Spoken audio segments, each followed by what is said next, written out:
Welcome to Hotline TV. I'm Amy Walter. And I'm Sean Miller. All right. Well, Sarah Palin is coming off a very tough week. Her interview with Katie Couric, we could say less than stellar. Saturday Night Live decided to pick up where Katie Couric left off. Let's take a look. Roll the clip. We've got to accompany tax reduction and tax relief for Americans also having a dollar value meal at restaurants. That's going to help.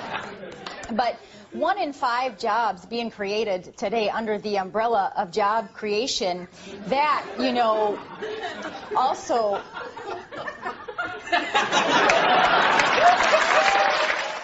All right, Sean Miller, our VP writer extraordinaire. What's going on here with Sarah Palin? She's been criticized for not talking to the president enough. We're seeing some of her we're seeing polls where she's starting to have a slow but steady slide, at least in her favorable rating, in terms of people thinking that she is up to the challenge. Is she ultimately a liability here for John McCain?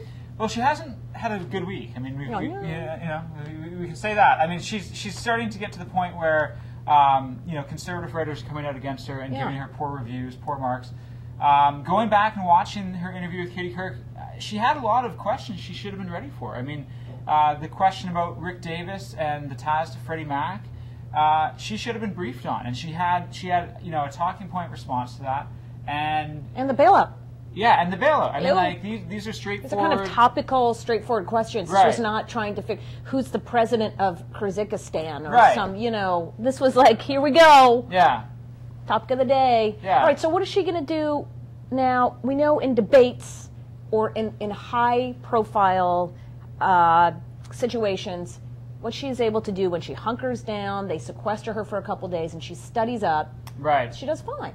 I mean, are we expecting that again in the debates where she'll do fine, but then... I mean, I can see that, because I think that was the same situation where you had her going into the convention, is that there was low expectations on her in the sense that she came out of nowhere. Right.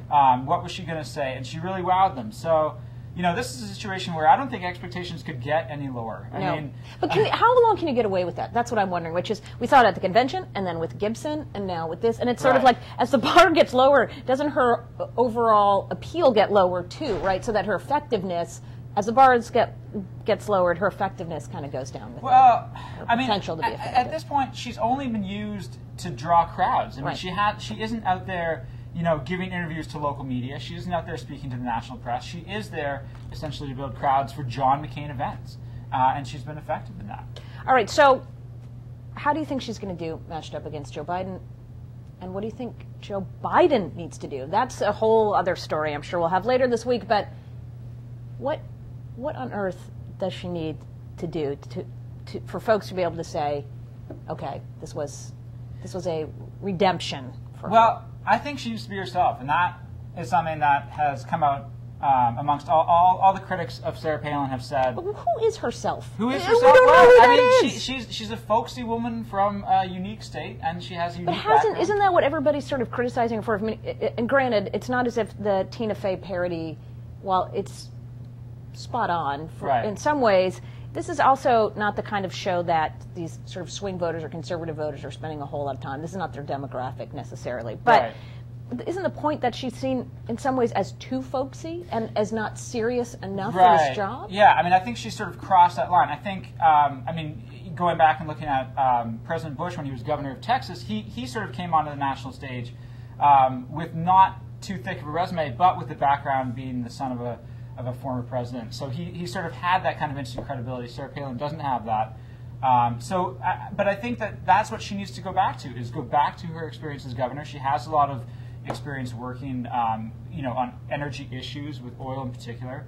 And that's really what she should be talking about. I mean, and stop talking about Putin rearing his head. Right. I mean, obviously she doesn't have that much foreign policy experience. Right. I mean, so stop trying to make it right. Just so your point being, just go with what you got. Don't try to pretend you're something. Right. And I think people would respect that more, as opposed to saying, I have foreign policy experience, because that wasn't why she was picked. I mean, she wasn't picked as an expert in foreign policy, nor in her role as the vice president would she be expected to be an expert. All right, so we are all expecting this to be high drama. High drama. Probably the highest rated VP debate in the history of VP debates. I will put that projection out there, or that, whatever. What are we calling that?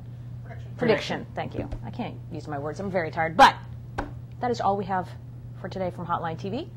I'm Amy Walter. And I'm Sean Miller. See you tomorrow on Hotline TV.